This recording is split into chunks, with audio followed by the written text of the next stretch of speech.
Nothing feels more like summer than bare feet on freshly cut grass. And this Memorial Day, the Home Depot has savings on all the things you need to get your lawn in shoeless shape. Get hassle-free cutting, trimming, and cleaning power with cordless lawn tools from Ryobi. Whatever your lawn needs, we have tools to get the job done that won't leave you tangled up. So what are you waiting for? It's time to feel the grass between your toes. Feels like Memorial Day at the Home Depot. How doers get more done.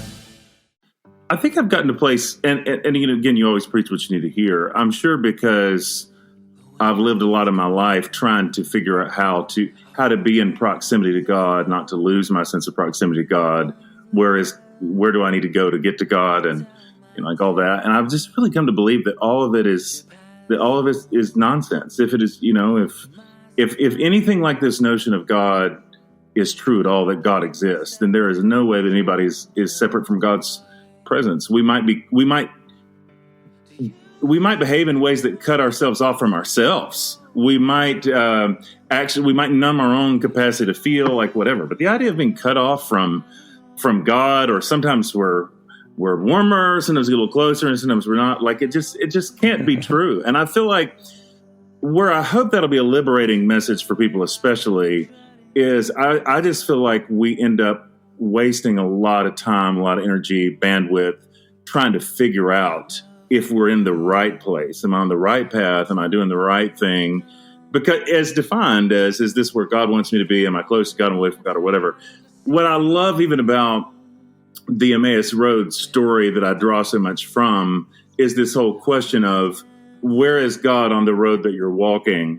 Let's just get past the whole God is there. David's whole, if I make my bed in hell, take on the wings of the morning, fly the rest parts. Like God is there. Let's just let's get past that and get to, where is God on the road that you're already walking in ways that you've not yet recognized. To me, that's a far more interesting question.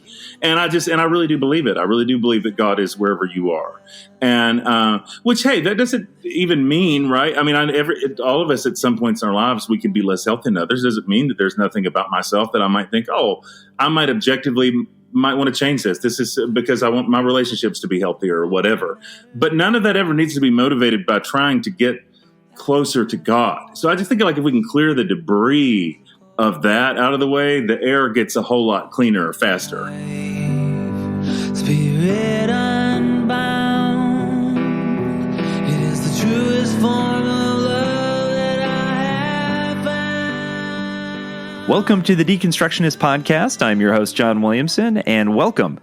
If you're new here, we are glad that you found us and that you're here. A few things before we get to this week's guest. For all things Deconstructionist podcast related, visit www.thedeconstructionists.com. There you can link to us on social media, read our blog, listen to every single one of our 140 plus episodes. Yeah, I know it's hard to believe. Snag a pint glass, coffee mug, or t-shirt from our web store, or support us on Patreon. Speaking of Patreon, we know it's been a little quiet over there as of late, and we apologize for that, but that's because we are hard at work on retooling it with new packages and exclusive content. So lots to come there. So stay tuned for that, and we'll give you more on that as we are ready to kind of relaunch it. So more to come. If you enjoy the podcast, though, consider leaving a 5-star review on iTunes and telling a friend. Word of mouth is our bread and butter. And of course, don't forget to subscribe so you don't miss a single new episode. All right, this week's guest is a returning guest, Jonathan Martin. Last time I talked to him, it was right at the start of the pandemic when we were all in lockdown. And so it was nice to get to chat with him again. Jonathan is a good friend of the podcast, brilliant preacher, has his own podcast as well called Zeitgeist, and is an amazing author as well, which is why we sat down to talk again. He has a new book coming out called The Road Away from God, How Love Finds Us Even as We Walk Away. It's literally the book I would have written had I ever had the desire to write a book about all the different conversations and experiences that I've had through doing this podcast for the last 6 years. So it really is just a perfect book, and he really addresses a lot of the things a lot of us have gone through or are going through. Jonathan is a writer, poet, and speaker who has undergone his own experience of finding God on the underside of life, Wherever he goes, his message is always the same. No matter who you are, where you've been, or what you've done, God is at work to bring beauty out of your brokenness. He has a master's of theology from Duke University and a master's from the Pentecostal Theological Seminary. He currently lives in Oklahoma City, Oklahoma, where he serves as pastor of The Table and, of course, as I said, the host of the great podcast Zeitgeist. We just had a really, really fun conversation. Really gave me a lot of life and a lot of joy, and I think it did for him as well. So hopefully you can feel that in the conversation as you listen to it. But it was just a lot of fun, as it always is, when I get together. That was hard to say, with Jonathan. And so, so here it is. So I'll get out of the way and let you guys listen to it. It's pretty fun and fantastic. So enjoy. And without further ado, I give you Jonathan freaking Martin. What matters most as the lights go out and I swim towards the coast. Love of life, spirit unbound. All right, Jonathan Martin, welcome back to the Deconstructionist podcast. Thank you, friend. It's so good to be back. I'm such a huge fan of the podcast, as you know. Love the show. And I'm actually, I guess this would be the first. I have some coming up, but this is the first podcast I've done about the book yet. So this is like the premiere. Hey. I love that. So Right. really, really good to be back. Awesome. Well, thank you so much, and had a blast with you last time. And it's kind of crazy. The world is kind of topsy-turvy, and we spoke. I think we did our interview probably right before the pandemic really kicked into high gear. I think it was in the initial stages, and here we are. Like 2 years later. Things are still weird for different reasons, but we seem to be finally coming out of this, at least the kind of isolated quarantine version of the pandemic, and sort of getting back to some semblance of normalcy. Yes, which I'm very grateful for. And it's so interesting, even writing and all that during that, because you kind of feel like the book is coming into a world that's different than the one that existed when I was writing it. So that's kind of a weird feeling, it's like that everything's changed so much. My life has changed so much, like everybody's had. And right now feels like such an ambiguous time. It's just. Yeah, a lot of unknowns. It feels like, we've got obviously the conflict, the war going on, between Russia and Ukraine, and there's all sorts of, as always, political things happening. And, the pandemic, isn't completely over. There's, obviously the virus is still out there and mutating. And it just seems very kind of unsettled, I would say. For sure. Yeah, sorry, go ahead. Oh, no. I was just go ahead. Oh, no, it does feel it feels unsettled out there, which makes it feel unsettled in here. And yes, I think that's I feel like that's basically everybody I know right now. It's like I can't think of anybody who feels a sense of stability right now. I think there's, just in an exterior way, there's just too much that's still shaking for anybody to feel too calm. If people are too calm right now, then it makes me nervous. It'd be like, I don't know what's wrong with you. You'd feel like feel too okay right now. Right. I think at that point you've pretty much boxed yourself in, and you're ignoring the outside at that point. That's kind of just head in the sand. You're paying attention. Well, tell me a little bit about the creative process behind the book, because as a creative person, which obviously you are, a lot of people who are, what you might call creatives, found this kind of lockdown period as kind of a way to, like, all right, I'm locked in my house. What else am I going to do? And they found it to be kind of a silver lining in terms of like being able to be creative and start putting some thoughts together and figure out what their next project was going to be. So was that sort of the deal with this book? Yes and no. I really experienced all that in phases. And I think I'm the kind of person that, for me, all of that has meant being cut off from any external sources of energy. And when I get in my head, I get sort of dark, and it's bad for me creatively. So I feel like even though I love being alone, and I think like most writers are, I feel like it's taken me kind of a long time to find rhythm again, which I feel like I'm there now. Now, actually, I feel like it's sort of drinking from a fire hydrant. I want to sort of, I feel like I could write 18 books in the next year in the groove that I'm in now, but it took a long time to get there. I feel like there was a long kind of desolate lull where I felt like I almost feel like I couldn't do anything. Like maybe because, and I don't know if that's like a pastoral gene or something, but I feel like I get so much from the electricity of other people and being connected with other people's lives in a meaningful way. And in some ways being cut off from that, it's like you sort of lose your reasons a bit. And so, yeah, I feel like I'm not one of those people actually that kind of has flourished creatively through all this. It kind of went the opposite direction. Yeah, that's really interesting. I was listening to, there's a new podcast I discovered. It's hosted by Dana Carvey and David Spade. And I grew up, it's really good. It's called Fly on the Wall. And of course they use their connections to interview all these different, friends of theirs that many of which, have either been a cast member on Saturday Night Live or, had been hosts at some point.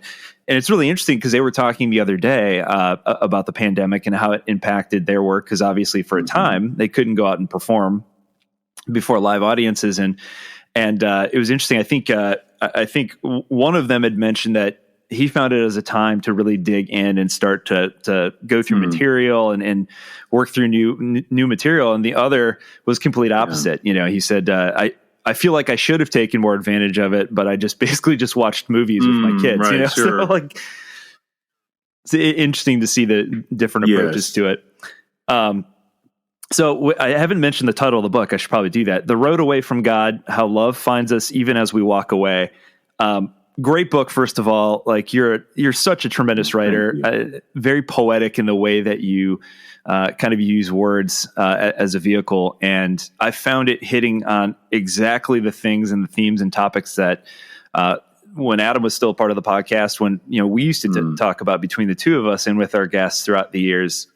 So many moments I found you just nailing it, just hitting the nail on the head.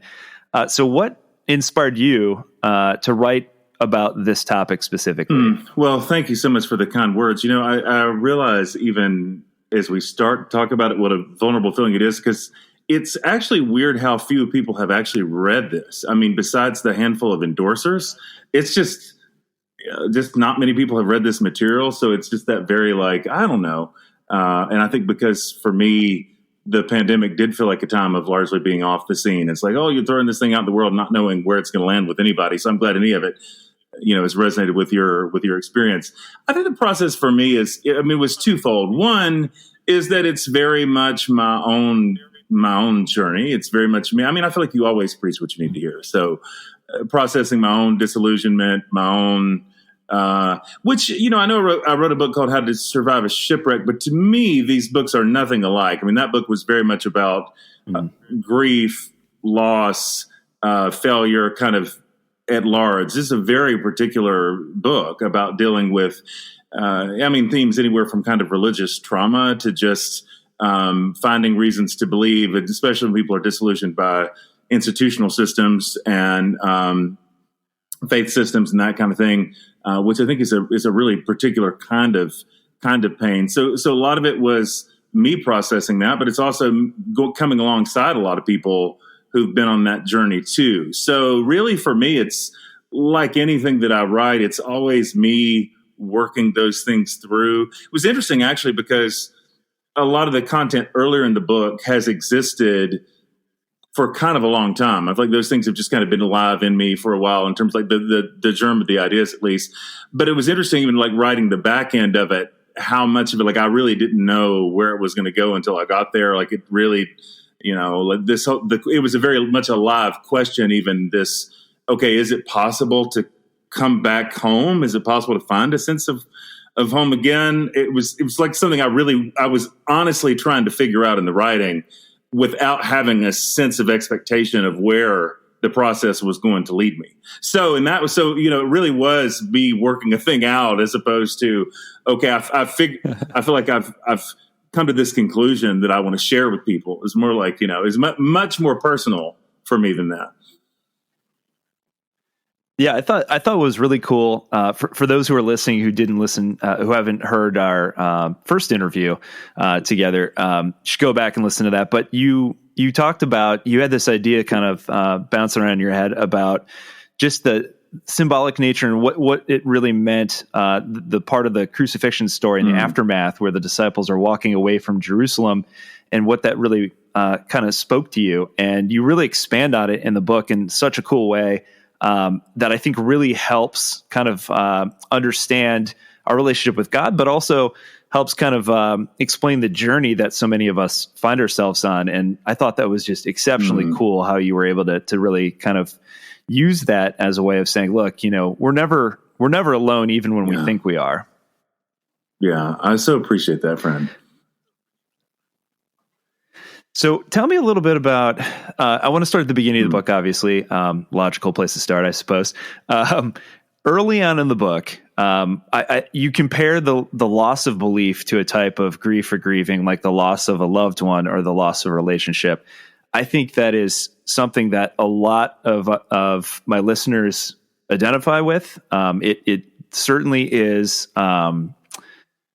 certainly is a type of grief and loss and mourning, because so often, it's not just a loss of maybe belief or some of your beliefs, but it's also oftentimes severing relationships, and community. And it's so much more than just, I don't believe this particular thing anymore. Oftentimes you lose friendships and relationships. So talk about, that type of grief and grieving and what that means. Well, I don't want to overstate it, but in a lot of ways, I think I've come to believe it's the deepest kind of grief, because I don't know any way that you can lose belief or a belief system. And as much as we might want to say there's a difference, I think oftentimes our belief does come via some sort of a system without losing your identity. I mean, the constellation of relationships that we have, that's how we know who we are. Is who people tell us that we are.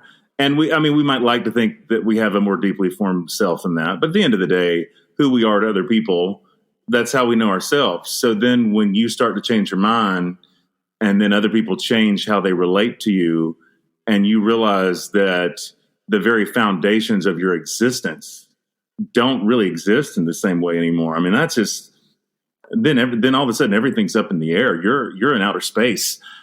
So I think in some ways it's, and I think that's where for a lot of people have been and continue to be like surprised at how deep and long that grieving process really is, because you keep finding out all these other ways that your life and your identity was tied to. Okay, it's really not as simple as I used to believe this thing about this Bible verse, and now I don't, and now I'm a little more open or something. No, it's kind of this whole nexus of relationships and that nourished you, that really were maybe actually had been life-giving at one point before. Because I think that's the thing that can't be, that I can't say strongly enough, is I definitely don't see it as starkly as, if it were, maybe it would be less painful. All these things that people thought were true suddenly turn out to be, all of it are lies. Well, not really. Or I think for most people, it's not. It's much more complex. It's like, well, there are some things, some experiences that were beautiful you might want to hold on to, but you don't know how to. Other things that do turn out to be like deeply like, oh, okay, that really was bad and seems really impossible to know how to sort, which also makes the grieving more complicated, because you're not even sure exactly which things you're supposed to be grieving, or that you have permission to grieve, or you give yourself permission to grieve. So, so I think the fact that it's such an ambiguous process really makes the grief deeper and worse, not better. Yeah, and one of the things that you talk about too that I think is so prevalent, and oftentimes the thing that pushes people out of some of these expressions of Christianity is, some of these expressions, a lot of these expressions, specifically within in America and North America, I guess, are expressions of Christianity that are really built on this house of shame and guilt.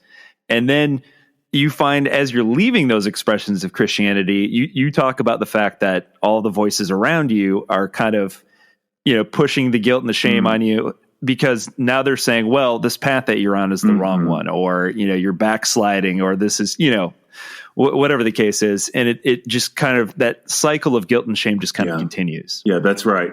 Yeah. It's so self-perpetuating. It's like, so, the very fact that, because those voices become so deeply internalized that then in the very act of moving away, even when we think we've changed our minds, I think like on a cellular level, the whole, your body keeps the score kind of idea. Really, we keep feeling that. And then every time you continue to move in a direction that's not the direction you were moving before, and something goes wrong, then you assume it's your fault. And this must be God punishing me because I'm not on the wrong path. And, so it kind of prepares. So it kind of becomes this, that thesis keeps validating itself. And I think that's real. I don't feel like I've had a lot of conversations about that with folks. I feel like that's a very real phenomenon, that life is going to continue to be hard regardless of what you believe. But if you change courses, then now there's all this ammunition to assume that the reasons that things are hard is because you haven't done things the right way. Yeah, and what's interesting too is you hear so often from people who are still kind of within that construct, that for anyone who's left that expression of Christianity, well, you don't like the fact that, well, for example, hell, you don't like the fact that hell exists, so you're just picking and choosing what you want to believe and creating your own version of Christianity. I'm like, well, no, because if you really dig deep enough and study, in context, then some of these things don't really hold up as well anymore. That's so true, John. And this is one of the things that, in terms of a catalyst for writing it all or think this way. And, it's fraught, with all kinds of challenges, but it's one of the reasons I feel like I have to keep swinging on this in some way. It's, I feel like we're constantly told, both by people who believe and people who no longer believe, what Christianity is in ways that just to my bones, I just don't believe it's true. I just don't believe it's true. I don't believe eternal conscious torment is true. I don't think it's in Scripture. I don't think anything like it is in Scripture. But I feel like, whether folks are super evangelical or sometimes they might be very ex-evangelical, are going to say in some form, this is what the Bible says. I don't believe it's what the Bible says. And so part of what I feel like it's not an apologetic or something, but that I'm trying to contend for is, here is God as I see it. Here's a more beautiful Christianity, the way that I see it. Not that everybody has to see it that way. And that's a line I really try to walk carefully in the book, is I really don't want it to be preachy. The idea is not trying to say that if you want to reject Christianity or to reject Jesus, that you can't, and that God's going to make you anyway. It's much softer than that. It's much more like, no, if God really is love, then love goes with you, whatever you think about love. And if God actually isn't punitive, then you don't have to be concerned that because you've changed your mind about God, that God's going to come back and, and get you. I still happen to believe in the God that's revealed in Jesus. And I'm not staying up late at night worried about other people's souls, etc. But, again, there's just a lot of people, both who believe and who've rejected belief, who want to kind of define to say that like this is what Christianity is. This is what Scripture is, in ways that I just truly don't find resonant.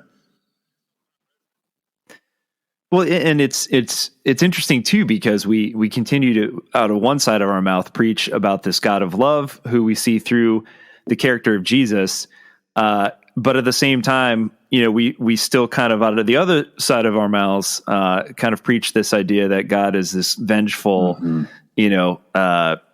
scorekeeper, and it's like we've learned from history. I've said this before, I think, on the podcast, that this fear tactic just doesn't work. We've seen it with governmental systems where, you have this tyrannical ruler, and sure, it keeps the people in check, but the second they have to overthrow you, they're taking you out.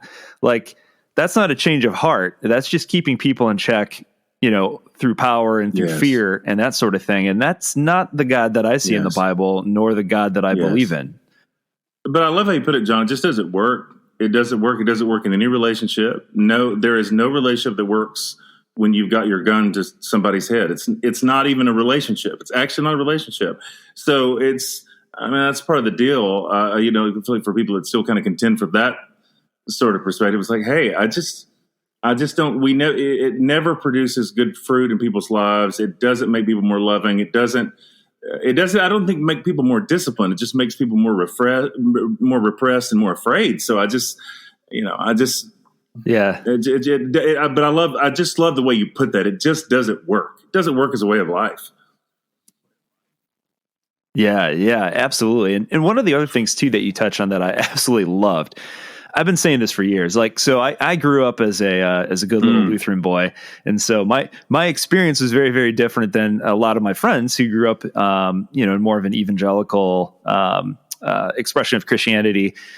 So this phrase that I kept hearing was new to me, and this phrase was, and it was always in the context of some sort of behavior modification, right? So like they would say, well, that thing that you're doing is just separating you from God. And I kept saying, that doesn't even make any sense. I'm like, where could you possibly go that God isn't? And you talk about that in the book. There's this quote that I freaking love that I'm going to share right now. I'm going to quote you to you. I just because I think people need to hear it. You say, God, as it turns out, is where you are. And if where you are is where God is, then where you are is right where you're supposed to be. And I think that's, first of all, profound in that sense, but also when we've talked about kind of the journey, you can call it a deconstruction. Some people hate that word. I get it. We don't even love the word. Just call it a spiritual journey or whatever you want to call it. But we always saw it as a path as well, and kind of likened it to Joseph Campbell when he talks about the hero's journey. And so I love the visual imagery of a path. And you put it so perfectly when you talk about, being on the path feels oftentimes, and you relate this to the biblical story we were referencing at the top. Sometimes it feels like you're walking away when in fact you're right where you are supposed to be. So talk about that. I thought that was perfect. I so appreciate that. I think I've gotten to a place, and again, you always preach what you need to hear. I'm sure because I've lived a lot of my life trying to figure out how to be in proximity to God, not to lose my sense of proximity to God. Where do I need to go to get to God, and like all that. And I've just really come to believe that all of it is nonsense. If it is, if anything like this notion of God is true at all, that God exists, then there is no way that anybody is separate from God's presence. We might behave in ways that cut ourselves off from ourselves. We might numb our own capacity to feel, like whatever. But the idea of being cut off from God, or sometimes we're warmer, sometimes we get a little closer, and sometimes we're not. Like it just can't be true. And I feel like where I hope that'll be a liberating message for people, especially, is I just feel like we end up wasting a lot of time, a lot of energy, bandwidth, trying to figure out if we're in the right place. Am I on the right path? Am I doing the right thing? Because as defined as, is this where God wants me to be? Am I close to God and away from God, or whatever? What I love even about the Emmaus Road story that I draw so much from is this whole question of, where is God on the road that you're walking? Let's just get past the whole God is there. David's soul, if I make my bed in hell, take on the wings of the morning, fly the rest parts. Like God is there. Let's get past that and get to, where is God on the road that you're already walking in ways that you've not yet recognized? To me, that's a far more interesting question. And I really do believe it. I really do believe that God is wherever you are. And, which, hey, that doesn't even mean, right? I mean, all of us at some points in our lives, we can be less healthy than others. Doesn't mean that there's nothing about myself that I might think, I might objectively might want to change this. This is because I want my relationships to be healthier or whatever. But none of that ever needs to be motivated by trying to get closer to God. So I just think, like, if we can clear the debris of that out of the way, the air gets a whole lot cleaner faster. Yeah, and using that story, you have this powerful observation where you talk about the fact that the disciples, looking at the crucifixion, it kind of fractured or destroyed this safe place that they had. Jesus was always there, was teaching them through parables, and now Jesus is gone. And you kind of liken it to, when the temple was destroyed, there was this physical place where they could go and feel safe, and now it's gone. And so you compare that to, modern day, like perhaps you grew up in a church and that was your safe place and suffered some, religious trauma, and suddenly that illusion is shattered, and that's not your safe place anymore. And so I thought that was really powerful. So talk about that a little bit, and, losing your sense of safety and hope through an experience like that. Well, when I was writing that chapter in particular, there were a couple things that were really important to clarify. One, I didn't want to minimize how important those safe spaces are, like almost mythologically to us. They're a really big deal. And even we talk about how painful and the kind of grief of the loss of belief, losing those places. Oh my goodness. Ooh. Like a place that all your life has been identified with the sense of home spiritually. There's community here that cares. And all of a sudden, now you're at a place in your life where you drive by it and every nerve in your body is screaming. That is a horrible, horrible feeling. And the thing about it is, I really do believe that sacred spaces are incredibly important and can serve a beautiful function. So what I don't want to say, because I really don't believe that, is that consecrated spaces can't be good or important. I think the whole idea of consecrated spaces are, okay, you set aside this space. I think same idea with like a consecrated meal. Even Eucharist. I feel like the grand idea is that it teaches how to appreciate and be grateful for all meals. And I think the same thing about sacred space. We learn how to honor one space so that big picture wise, we're learning how to honor every space that we're in. So I don't think the idea of sacred spaces is bad. And it's kind of like, well, we have the woods. Why would anybody need a sacred space? No, sacred spaces can be good. The trouble with sacred spaces is that too often the idea becomes, this is the only space where God is. If you're not in this space, then God's not with you. If you're not here where our people are, then you're outside the will of God. God can't go with you when you're outside those doors. And that becomes incredibly damaging for people. So I think that's part of what I was trying to manage in that chapter. Is like, yeah, these spaces are really beautiful. And I think part of, that cycle that we're on is trying to find ways to redeem good things that happen in some of those spaces, even if we don't feel like they're necessarily where we belong anymore. What could it look like to have new sacred spaces, have safe places again that might be healthy for us? But at the end of the day, a lot of us don't feel welcome in some of the places that we came from. So the idea of going back to them and existing in them the way that we did before, it's just not an option, realistically. Yeah, absolutely. And I think it, really comes down to your personal experience and what led you to ending up on the path in the first place. And you talk about that too, just like the different things. And we've discussed it on this podcast for years, and gotten lots of emails. I almost said letters. I'm like, no one sends letters anymore. It's emails. I'm dating myself there, but gotten lots of emails from people and been fortunate. I've talked to people in person, and they kind of all share, they want to share their experience. How did I end up on this journey? And oftentimes it's from a place of trauma, unfortunately. But so talk a little bit about how does one find themselves on kind of this journey? Well, almost never by choice. I think it's great when people do. And occasionally that happens. I think that somebody, they just read books and go on some journey of discovery and think, I don't think I want to do this anymore. I want to go kind of on a different path. I just think that's normally not how it works. I think normally those spaces are so important to us and have almost kind of such a primal significance to our being that we don't leave until we feel forced out, until it just doesn't seem tenable anymore. And so I think that can happen from anything from a crisis of trust someone that was an authority figure that we looked up to, something happens where that sense of of trust is broken. I think it can happen from something as basic as, here are the people who told me these basic facts about science or about sexuality. Now I've come to see those things differently. So now, what do I believe about this whole set of beliefs that I was given? That, I mean, maybe that's extreme version, but that might have started with the idea that the earth is 6,000 years old, like whatever. I've always believed that all the answers I got here were good and right. There's no kind of getting around it, even though I didn't want to make the whole book about this.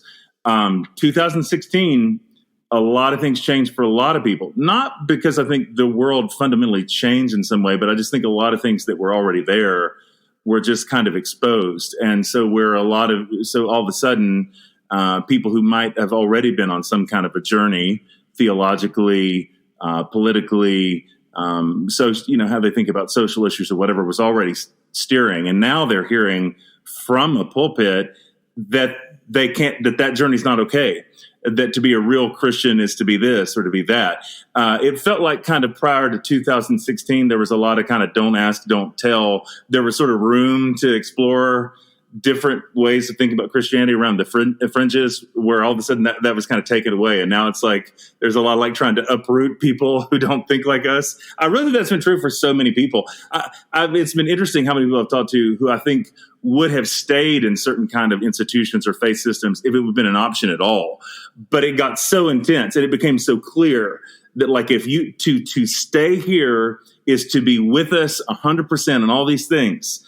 And, or down to literally like you've got to sign the faith statement that you're with us and you are for us or you're against us. So it just wasn't an option to even be exploring things anymore, to still be figuring it out. That just wasn't a possibility. Yeah, I think that's clearly one of the biggest issues, right? Like it's this notion that you can't question anything. And that one person's interpretation is the one and only correct one. And if that were true, we wouldn't have, 45,000 different expressions of Christianity in North America alone. It's this kind of ridiculous idea that any one person has everything figured out. I mean, the Bible is filled with ambiguity, and probably for good reason in a lot of sections. But, we've been struggling and wrestling with this as Christians for, thousands of years now. Absolutely. So you make this point in the book. You talk about the fact that nobody ever really bonds over piety, but we do bond over shared pain. And in the act of naming your sorrow to another person who's sharing in that experience and kind of like leaving the church, you're actually becoming a church, whether you realize it or not. Talk about that. Well, I just think there's something really sacred that happens in the sharing of pain. And even when people say, and I think it's a truthful statement, I never experienced anything as holy as what I did when I got to AA. Well, I think that's, I think in essence, that's what church really is. That's God communing with humans. I think when people are really broken open to each other, there's nothing more sacred than that. Like, let's build a temple here. There's, and I think that's certainly what church proper is intended to be. But I think in reality, whenever anybody has a community with other humans where they share the depth of their sorrow on some level, then there's something deeply spiritual about that, whether people intend it to be or not. So you don't have to, whether or not you pray a prayer, whether or not you invite Jesus into the proceedings or the Holy Spirit or like whatever, I think it just happens. There's something fundamentally human and that's so deep and powerful about sharing pain with another person that I think transcends any of the language that we have around those experiences. Which is why, I'd be quick to say, no matter what people would identify about God or not, if they have a relationship where they're able to share pain in that way, then of course it's going to be holy. And of course there's going to be things that happen there that are going to be really and deeply sacred. And weirdly enough, some people will find that in a bar rather than at church. And I would be the last one to say that what happens inside the sanctioned sacred space is somehow more holy than what happens in the bar. I think that, I just think that's very real. Absolutely. I'm down for some pub theology. So we do a lot of that here. I wouldn't say that. Yeah. I mean, I think, I think back to a lot of the really kind of religious conversations that I've had that were the most meaningful. I think there's something about, you just kind of get relaxed in that type of environment, and I can't tell you how many incredible conversations I've had with folks about faith that were shared over a beer or something, So I get that. One of my other favorite quotes in the book is where you say, "Love does not need a permission slip to follow you into the heart of darkness, that you can choose whatever path you need to, wherever it may lead you, but you can't choose to walk it alone no matter how hard you try." And I think this goes back to what we were talking about a little bit earlier, where there's nowhere you can go that God won't journey with you and through whatever your experience is. Yeah, that's right. I don't think I've ever had this thought before this moment, so maybe it's dangerous to pilot it now. But I think before there's a way that I would have articulated that to be a Christian is to believe that I'm not alone as a follower of Jesus. And I think part of what shifted is that now for me to be a Christian is to believe that nobody's alone. I don't think anybody's alone. So, and again, that's not imposing Jesus on everybody, that everybody has to have this faith way, but I believe it. I do believe I believe that nobody walks alone. And I think, I just find that to be unbelievably like such a source of comfort. And it's the reason, it's what's so at the heart of everything this book for me is that I feel like all these experiences of disillusionment and being alienated from a community just make you feel so lonely. You're just adrift in your head. Who do I talk to? People, you don't just kind of make yourself feel like a freak. Other people really make you feel that way. They make you feel like something's wrong with you.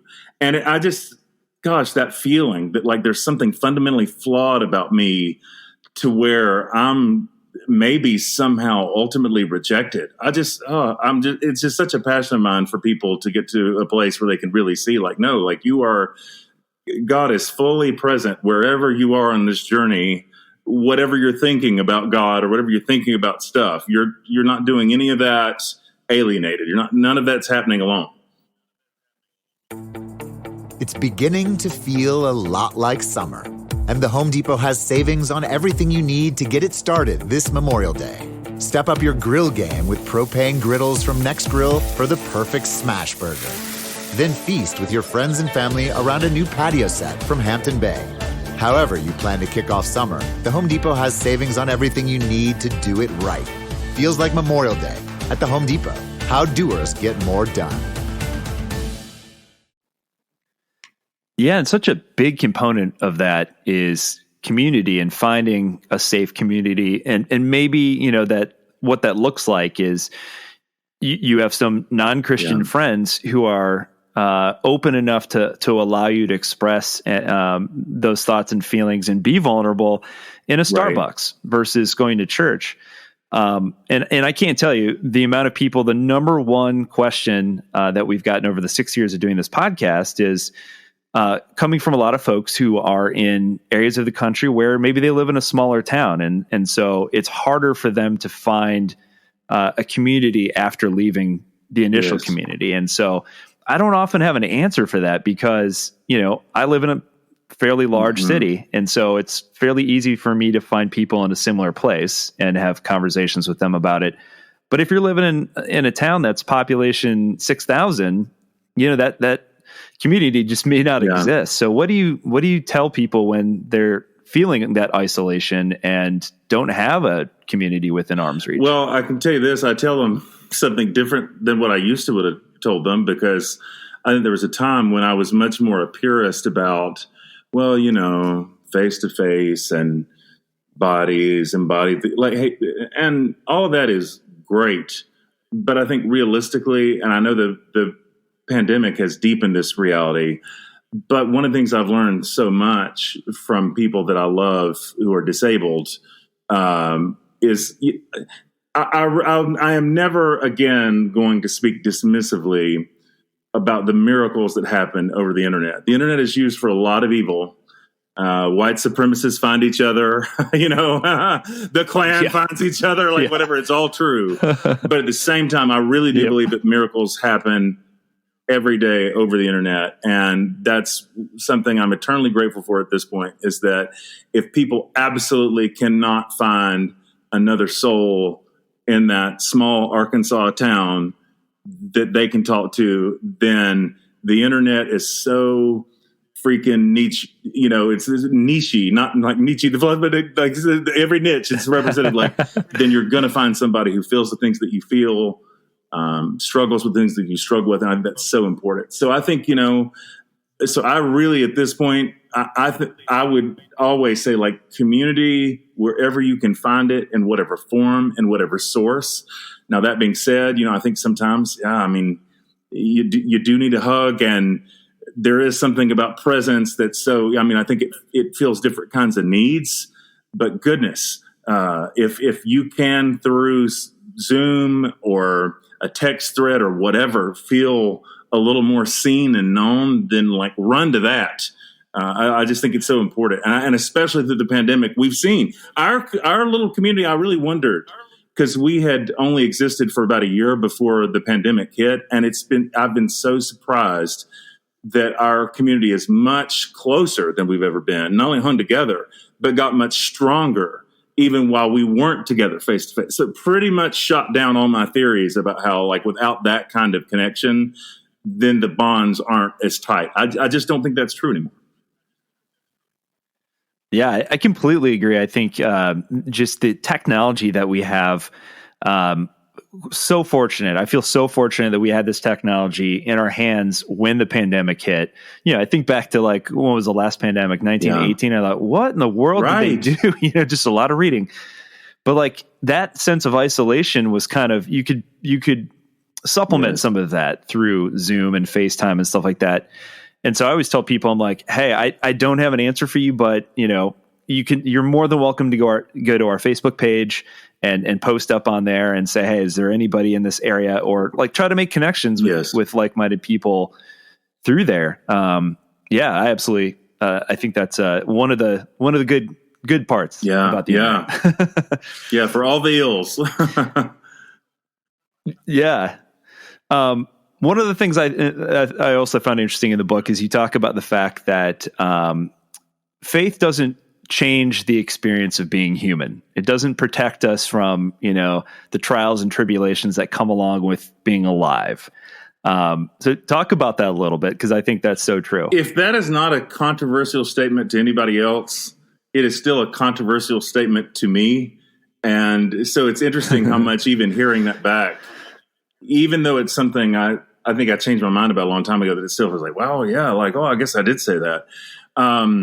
I believe it, but it's still because, and I come from a Pentecostal background, which isn't quite the same as, I really don't come from word of faith exactly, but I still think all of us in more Pentecostal charismatic circles, there is kind of this underlining idea that if you pray hard enough, fast enough, being able to change God, change outcomes, etc. And in some weird cosmic way that I don't entirely understand, I really do believe that there are strange ways that people lean into spiritual practices, and I don't know, or set an intention, whatever. It's not that I don't think anything can ever be changed, but I'm quite certain at this point that whether or not you have a certain faith system does not raise or lower your risk of cancer, car accident, divorce, for that matter. It doesn't bear out. It's not true. It's just not true. You're not. So I feel like what faith gives us is it gives us resources and tools to help us interpret our experiences, can give us comfort through our experiences. But the idea that somehow we're going to experience life fundamentally differently than anybody else will. Now, maybe there's subtle ways that's different in the sense that, yes, I do think there's plenty of study around the fact that, if you approach life, say, with more positivity, I know that's beneficial for your health. So probably to believe in something is better than to not believe in anything, because if you're a nihilist, then probably the anxiety affects you over time, et cetera, et cetera. But I just think at the end of the day, there's just really nothing to be sold and bought about to believe about God that really offers a qualitatively different kind of life. So I think if we could level that playing field, which what makes that really sad is that so often that's how various forms of Christianity are sold. The reason you would become a Christian is because you're going to be happy, you're going to be healthy, you're going to be all these kind of things that I just think we're not guaranteed. And then what happens inevitably is that when things don't turn out that way, people either assume that there's something deeply wrong with them, which is usually what happens. They think there's something wrong with them, or there's something really wrong with God. And again, I'm always okay if people need to reject faith, but I just think oftentimes people are really set up for failure there, because if you're told God is like kind of Santa and this is how the slot machine works, and then it doesn't turn out that way. Well, of course we're going to be really bitter at God because we're told that so long as you pay tithes, nothing bad is going to happen to you, right? So,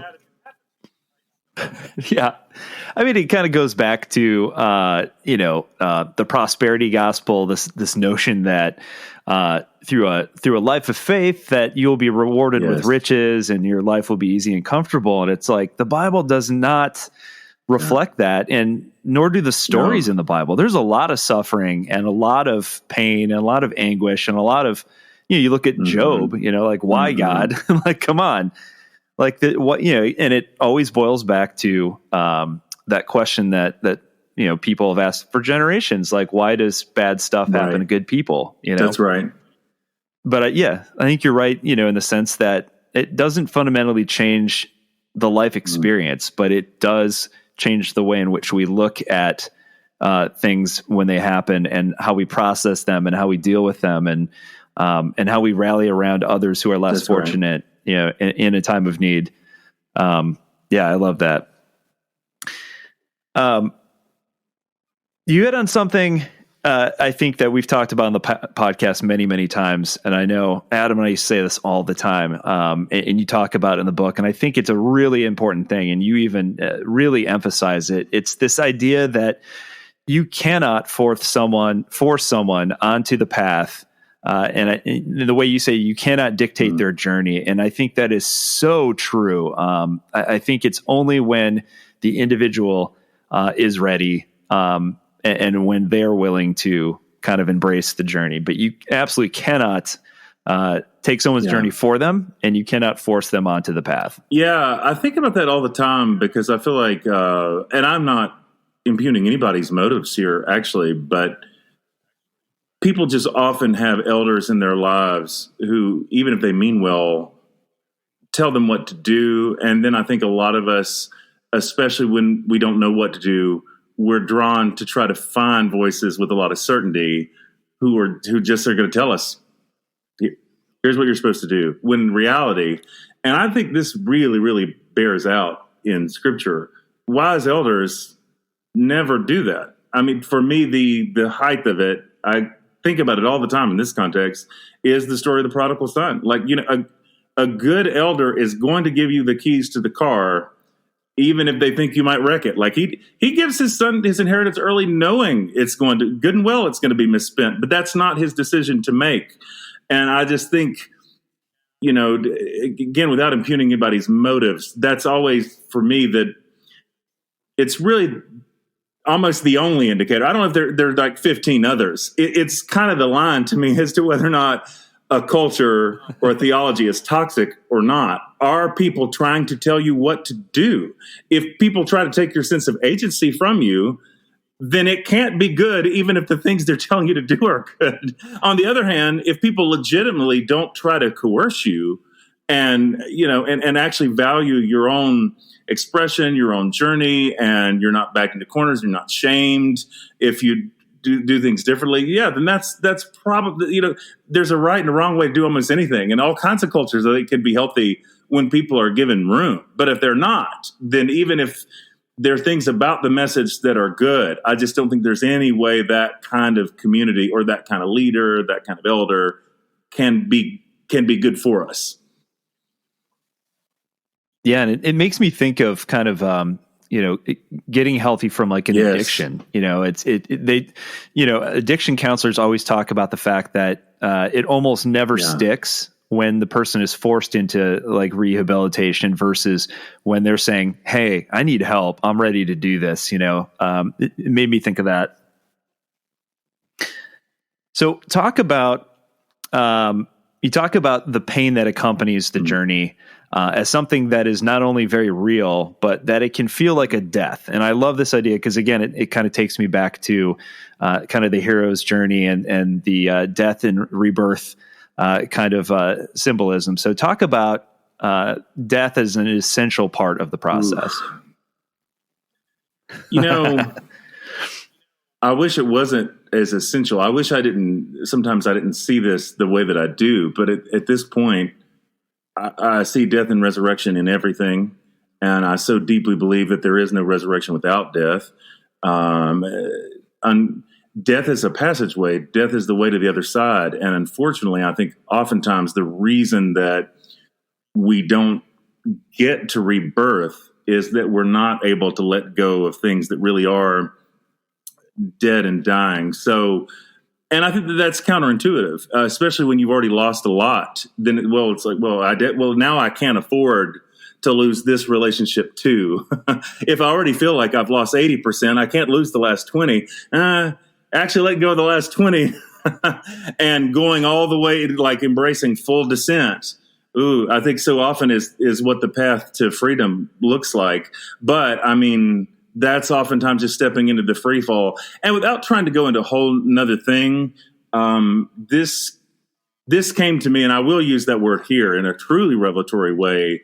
There's a book that was given to me in a time when I needed it most, Catherine Dowling Singh's book, The Grace in Dying, which she was a PhD hospice worker, but her whole view on dying is grace and how, whether it's for a short period or a long period, that when people, if they are given time to die, as opposed to like a sudden tragic death, that there's always some period of freedom. Again, it might not be for a long time for everybody, but sometimes it is. But like this, once you get past all the ego stuff of, I can't believe my body's shutting down and betraying me and people have to take care of it and it's embarrassing, that once you get past, and I've just really believed now that principle is true in every part of our lives, is that if you can get through the ego death, then and it's the reason why, and I still don't want this to be true, that oftentimes I think what's going to feel like redemption is often on the other side of what we're going to experience as humiliation. What if people knew this or like whatever? Well, it would suck. But oftentimes what we really find is that that's where the freedom and healing comes, is when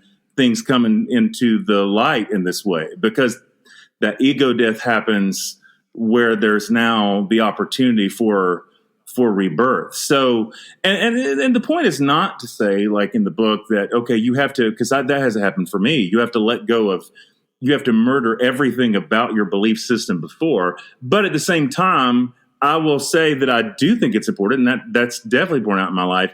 I think I had to get to a place, almost Abraham and Isaac style, like I was willing to let it all, like, okay, I'm not holding on to anything just based on some sort of ritualistic or like it's just comfort food or something. I'm willing to go wherever it takes, wherever this journey is authentically leading me.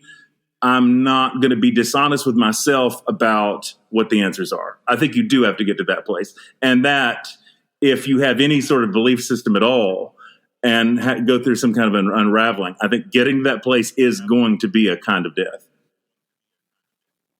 Absolutely. I think a lot of the listeners probably are nodding their heads right now in agreement that it, oftentimes, like we mentioned at the beginning of the podcast, it often comes with a lot of other things attached to it. It's not just the loss of your beliefs, but oftentimes loss of community. And that can feel like a complete life disruption and a massive death in a way. One of the things you say in the book that I really found interesting is you talk about the idea that we can believe in God only to the extent that we can believe in others. explain what you mean by that. I thought that was really neat. Well, I found it so instructive. I think I use this quote too, which is one I use a lot, but I go back to it all the time. Rowan Williams from years ago, I think it's in his book, Tokens of Trust, about how certain people create for us a world that we'd like to live in. We can see in them a world that we'd like to live in, or could imagine ourselves on our better days, better moments, however he puts it, living in. I've just come to really believe that that's true, that it's only to the extent that we can see in a body, in an embodied life, what God looks like. That's going to be the limit for us. Now, at the same time, I guess I technically believe that God goes beyond the boundaries of the nicest person that I know or most forgiving person I know or something like that. But I still think, I'm only going to have the capacity to believe that God is better, kinder, more loving, more gracious, whatever, than the best people that I know. And part of what I do actually in that chapter, and while again, the book is not apologetics or something because I don't care about anything like that. It is me kind of stacking the deck in terms of, why do I believe? Why do I still believe? Why do I care at all? Well, it's because of these people. And I talk about a few of those people. I talk about Otis Moss III, pastor of Trinity United Church in Chicago. I talk about Sister Margaret Gaines. She's not with us anymore, but this sweet Church of God missionary to Palestinian people who changed my life. I talk about these saints who've been that for me. And I still do believe that that's true, that it's only to the extent that we actually see this kind of goodness in the lives of others that we even have the capacity to believe in a God who's good in that way. Which also, by the way, and unfortunately, I think works in the opposite direction. I think that if you're in a belief system where the people around you are frankly petty and vindictive and small, pretty difficult to imagine in a God that's not petty and vindictive and small. And I do think a lot of people within their particular sphere, that might be their experience for a long time. That even if people might on some fundamental level be good, they're sort of not allowed. Their theology doesn't really allow them to be, and that's hard. Yeah. Oh, absolutely. We've talked about for a long time about the idea that so often, and you talk about this in the book as well, talking about people who are rejecting this idea of God that you yourself would also reject. You're like, no, it's this idea of God that probably reflects more that person's ideology and that person's beliefs more than the nature of God itself. And so, a lot of times I find myself saying, as they're describing to me this version of God, I'm like, yeah, I just don't believe that version of God either. I wouldn't want to follow a Christianity that believed that That's right. either. Fortunately, I don't. I believe in a loving God and, a very different idea. But one of the last questions I want to ask you, just because I think this is one that comes up, and Adam and I had warned against this for a long time, and we've tried to structure our podcast in a way where we want the guests to be front and center and be able to present their ideas and not have us be the highlight, you know what I mean, of the podcast, because we've said for a long time, look, we are certainly no experts. And we've tried to warn against this idea of swapping one quote expert for another quote expert. And so we find that a lot of people coming out who are very jaded and disillusioned from this form of Christianity that they were born and raised in, perhaps, just latching on to another so-called expert and really creating a type of fundamentalism on the other end of the spectrum. Yeah. And so you talk about trusted guides in the book. So how do you avoid falling into the same kind of pattern again? Because it's very easy. I think I have a lot of thoughts, but I think the biggest one is in the moment is I think what often happens is we're so drawn to certainty that certainty is as appealing to us from one direction or the other.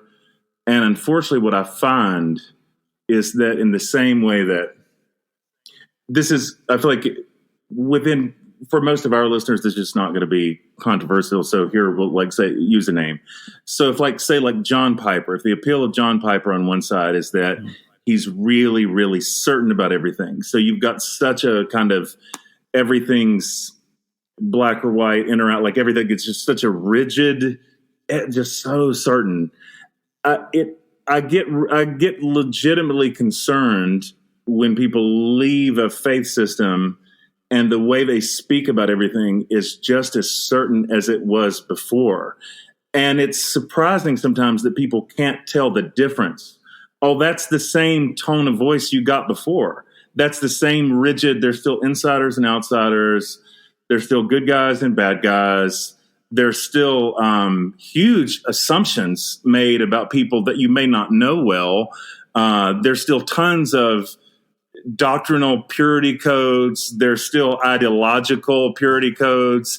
If you differ from us on sanctification, then you're not part of our group. Well, now what if you're in a whole different world, but you do differ a little bit politically or theologically or whatever? Are you now not allowed in that space? Because if so, I think that might be worth asking some really critical questions. I do feel like, unfortunately, because we have such an intense desire to belong, that's always going to make us circle around communities where there is a clear sense of insiders and outsiders. Because how do we know that we're us? Because there's a them. That's how we know. How do we know that we're the insiders? Because we have outsiders. So I guess that would be my biggest thing, though, is just recognizing when we hear people speak with a lot of certainty and a lot of rigidity. I also, quite frankly, I don't know if I've ever said this quite this way in a conversation like this, but I really do believe it. I don't trust any kind of theology or philosophy in any direction where people are irredeemable. I just don't. I didn't then, and I don't now. And it messes with my head that in the name of some sort of enlightenment or something, that you still have people who are irredeemably bad for whom there is no sort of grace. I just think if that is the kind of world we live in, we don't have a benevolent God, we don't have a benevolent universe, and I'm ready to check out if people aren't capable of growth, transformation, and change in some way. That's what fundamentalism told me. That some people they've gone too far and they're beyond the realm of God's grace or something. If I still have to be in a world where people can't change or grow, I'm like, what's the point?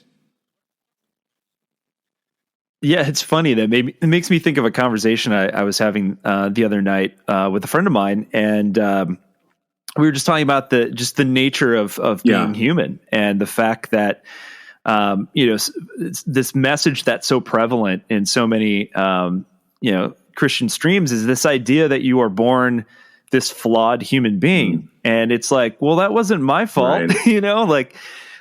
At that point. I'd be looking at God well, why did you make me flawed knowing that I was going to do something stupid, and then now you're punishing me for the thing that you knew I was probably going to do. And it just seems like there's something inherently wrong with that, where the blame is placed on us and yet we're doing as we're programmed. That's right. That's right. And John, this is such a great conversation. I love all of this so much because I think that even touched on something important, because even though I would not articulate a belief in original sin the way that I used to in this highly Augustinian kind of manner. Well, and it's where sometimes I'm not maybe as squeamish as some people would be about having any kind of language of sin at all. It's the same time, well, we do all come into the world in which there are systems, structures that we participate in, some that we willfully choose and some that we do not.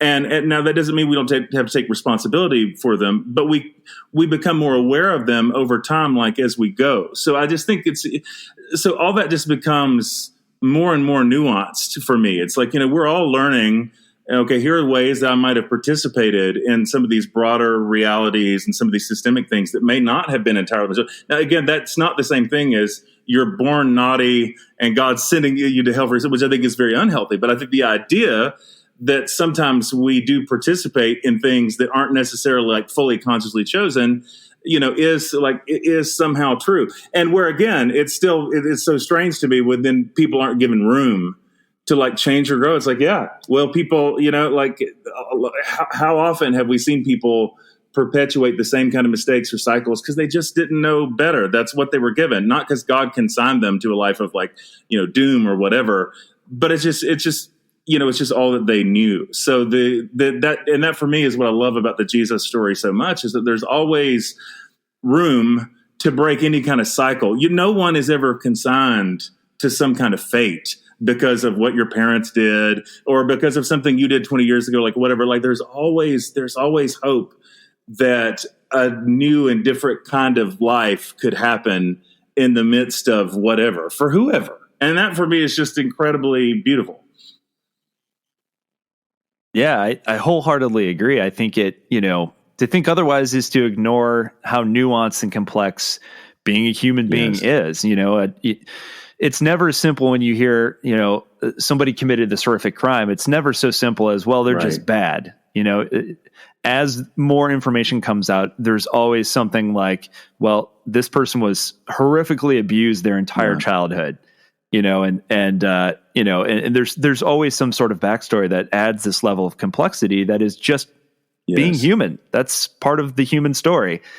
Is we are very complex, and there's a lot of nuance in being a human being and being alive. We here in Oklahoma, I mean, one of the things that's kind of been consuming the last couple of years, Julius Jones, who from afar has been such a friend, and his family, Antoinette, his mom, and Madeline, his mom, and Antoinette's sister, been so connected to the table. We love them, and C.C. Jones Davis, and this whole fight for Julius Jones has been so central. And of course, we were grateful that he wasn't executed, but at the same time, he's still in prison. And there's a lot I could say about that.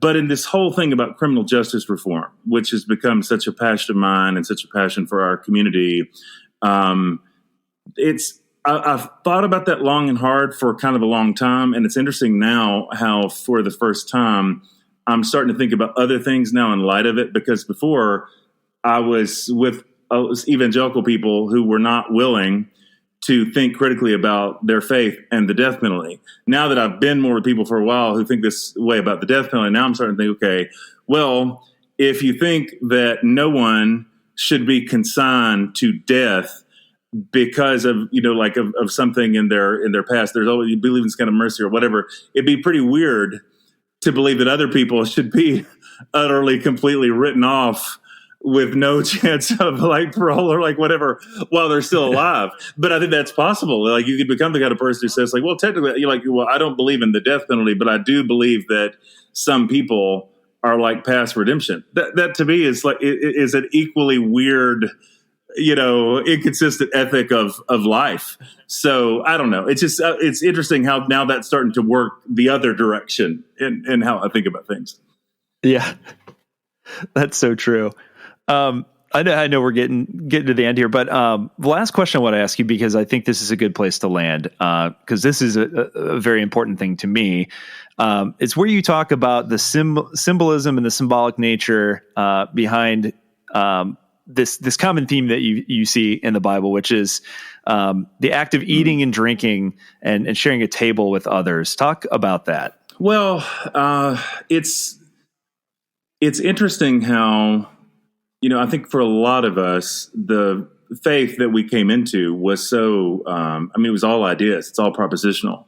And at this point, I believe in the Apostles' Creed. I like the Apostles' Creed. I'm happy to say that. But I still think what that has come to mean for many of us is faith as ideas. And I just think at its core, Christianity has never really been a set of ideas. It's much more so a set of practices.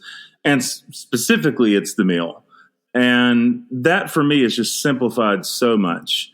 What we do at the table with our little community here in Oklahoma City, it's very much whatever you think about God today, we're inviting you to come here to the table for us. And that's so much more important than what you affirm or don't affirm in terms of giving intellectual assent to things. Not unlike kind of the whole thing about how what you believe about God doesn't necessarily change what you're going to experience in your life.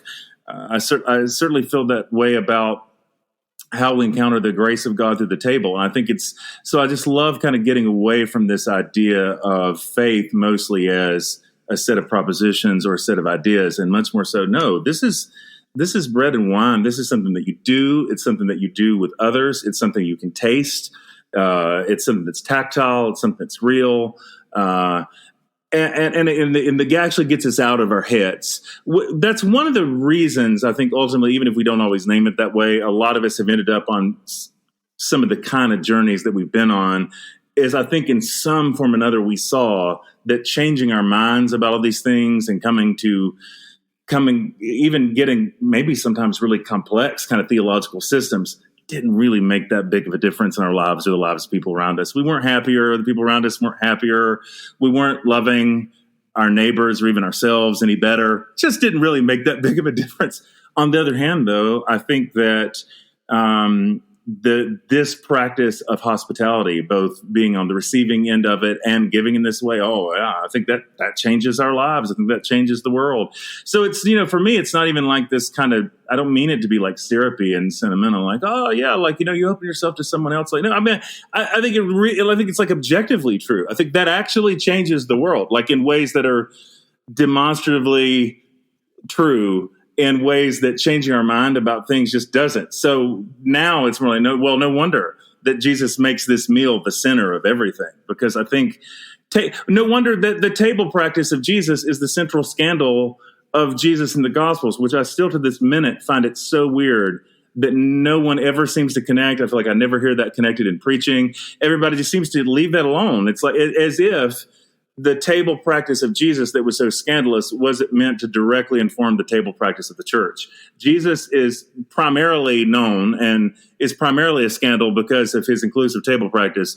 But the church, on the other hand, has to be highly selective, and you have to be baptized and gone through a class and all these steps in order to be able to come to the table. Like I still feel like that's such a fundamental disconnect in how we understand those texts. That's so funny. So I just went back to church for the first time last weekend since the pandemic. Yeah. So we were my daughter and I were looking around for a new church. We had moved and to a different part of town and stuff. So we had just started the process before everything shut down. And so last weekend I went to a church that I'd been to before that I really liked. And I had just had a conversation I think with my parents about the fact that, being born and raised Lutheran, a lot of people don't know there's different variations of Lutheran, right? There's ELCA Lutheran, which we are. There's Missouri Synod Lutheran. There's even Wisconsin Synod Lutheran, and they vary in the way in which they kind of view things. And from what you might call hyper-conservative to all the way to the other extreme. And so as an ELCA Lutheran, we've always been very, very open about communion and the table, as it were, versus Missouri Synod, which a lot of our extended family members are. And I remember as a kid, we would go to visit them and go to their church, and everything was the same until you got to the point where you went up for communion. And if you weren't Missouri Synod, you weren't allowed to take communion. And I always thought that was so strange. I'm like, who are you to deny me, like the Lord's Supper? And so we went to church for the first time in a while last weekend. And I had been talking to my girlfriend about it, and she's not a huge church goer. She's has some trauma from the past, so understandably. And I kept telling her that. I said, trust me, not all churches are the same, number one.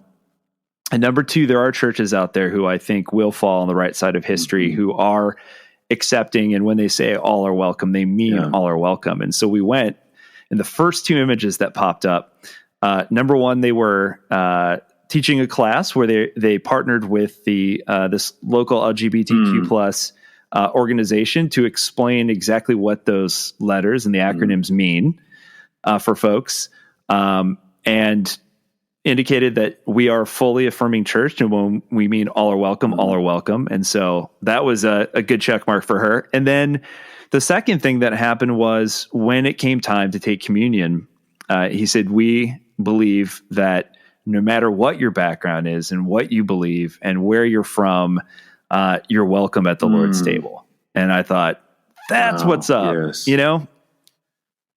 I thought, who are we to dictate who's allowed at the table.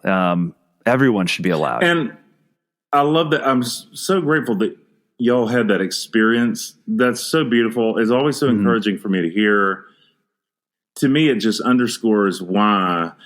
And there's a beautiful simplicity to it, and it's part of me of the genius of Jesus and the Jesus story, and why I still care about any of this is I think, I just don't know anything but the table that's able to do that. I think it's precisely because it isn't a set of ideas. It's like, no, if you want to come and eat and drink with us, then come on down.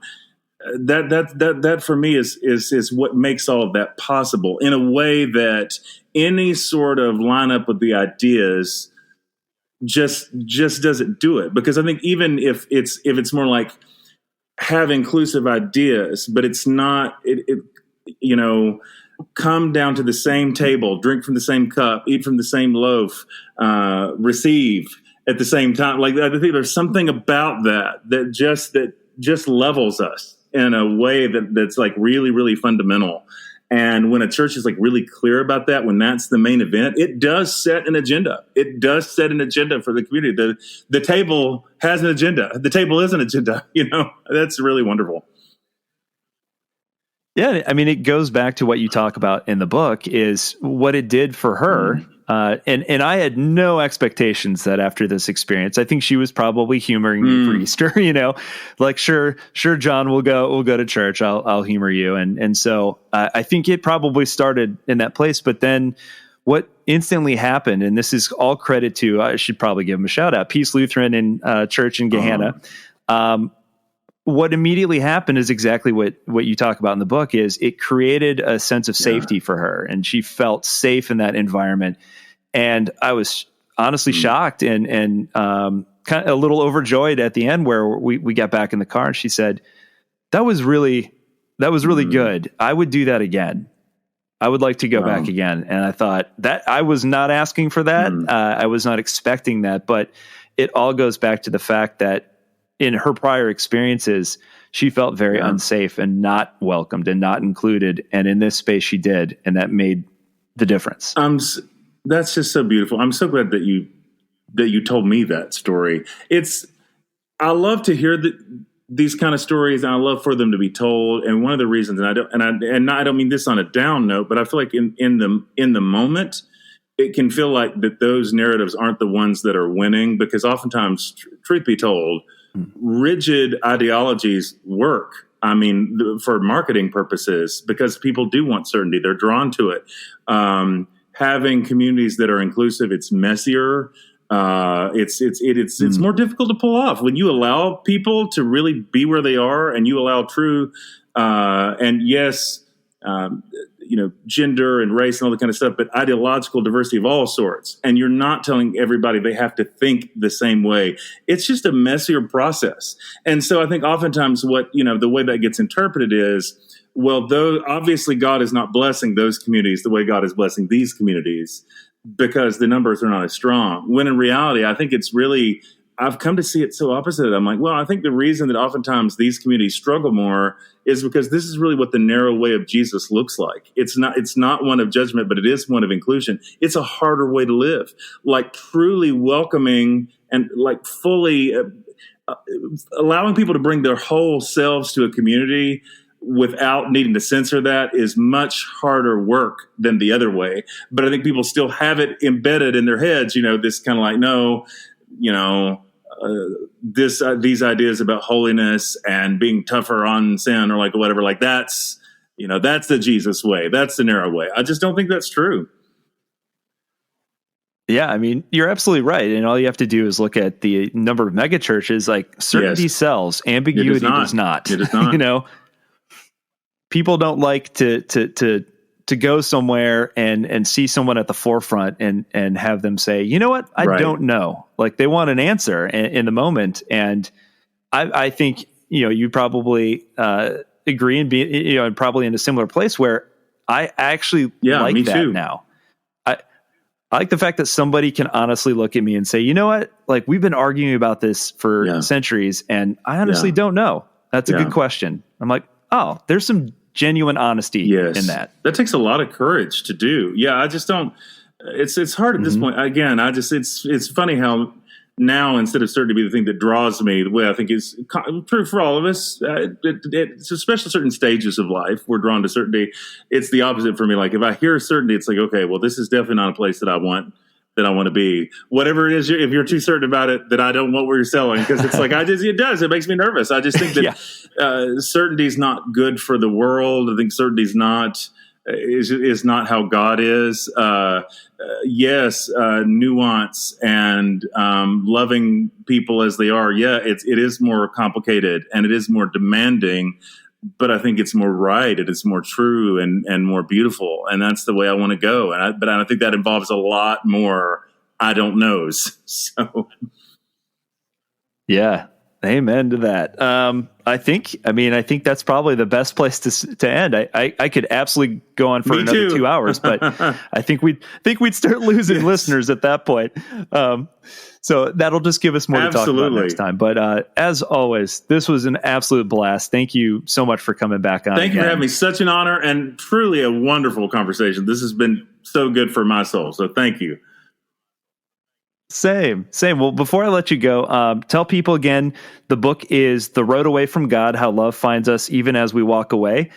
Tell people, how can they stay up on top of what you're up to and where do they go? When does the book come out, I guess? That's the other question. The book comes out on June 7th, Road Away from God.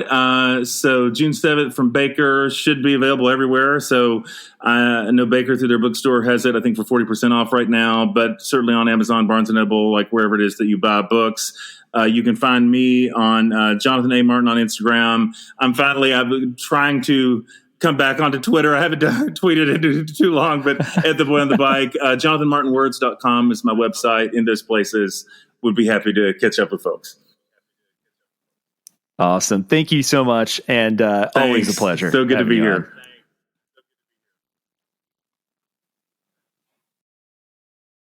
It's official. Summer is almost here. The sun is getting brighter, the days are getting longer, and your yard is ready for some love. Make sure your flower beds and bushes can handle the heat with special savings on Earthgrow mulch. Keep the sun off your soil and water in the ground, plus add a fun pop of color that will last up to 12 months. Hurry in. Earthgrow mulch, 5 bags for just $10. Feels like Memorial Day at the Home Depot. How doers get more done. Valid May 19th to 30th. In-store only. Color selection varies by store. Limit 75 per customer.